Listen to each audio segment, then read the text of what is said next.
Hey guys, welcome to my channel. This is Ben Masters Premium Trading, and welcome back because I told you on my last video that I'm going to be teaching you guys how to use all these indicators on the top community script of Tradingview. Now we are going to move over to the second video. On the first video I talked about squeeze momentum indicator.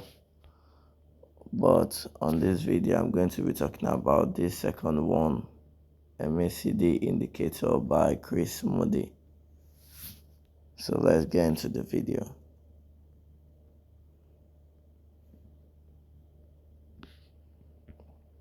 All you just need to is to click on the indicator to add it to your chart.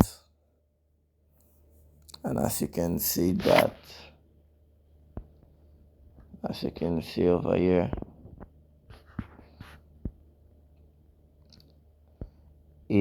this is basically the MACD. Is basically the MACD indicator.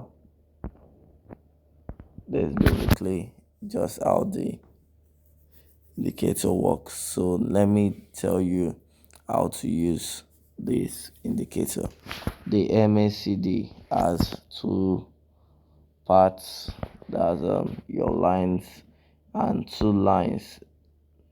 Your oscillator. It has your oscillator. And what is an oscillator? An oscillator is just like a form of a candle that moves between the from one side to the other. This is your oscillator over here.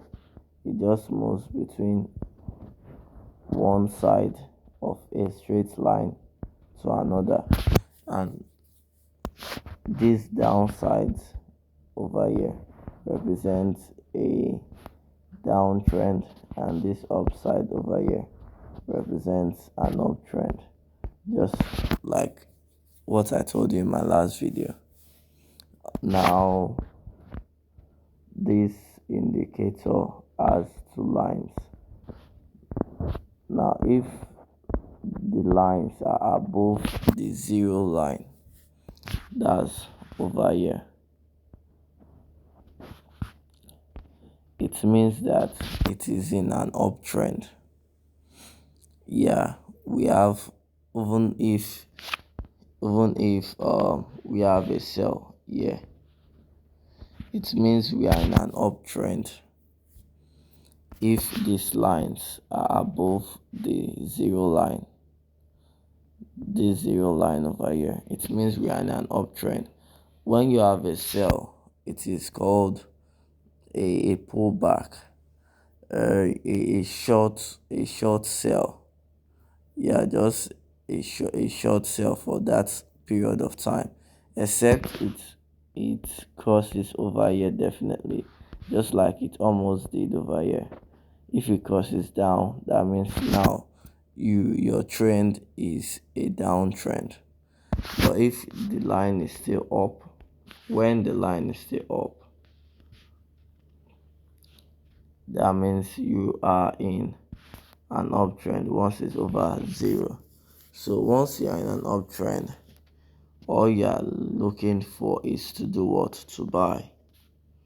So we are only going to be taking all these buy trades over here. We are only going to be taking all these buy trades. As you can see over here and over here, you see the trend moved up. And one thing that you need to note about this oscillator is that even in an uptrend, it has two different kind of blue lines and two different kind of red lines. The two kind of blue lines are light blue and dark blue. Sorry, light blue and dark blue. Now the light blue is potentially telling you that the uptrend is still safe to enter. The uptrend is still safe to enter. But the dark blue is telling you that there might be a pullback in the market. That means you can potentially have a short sell, just like what you see over here. You can potentially have a short sell. Now, even the red has light red over here and dark red over here. The dark red is telling you that there might, the light red is telling you that it is selling, and the dark red is telling you that there might be a change in the market. There might be a change that it can go up anytime soon. So that's all for now. On my next video, I'm going to be talking about the third indicator.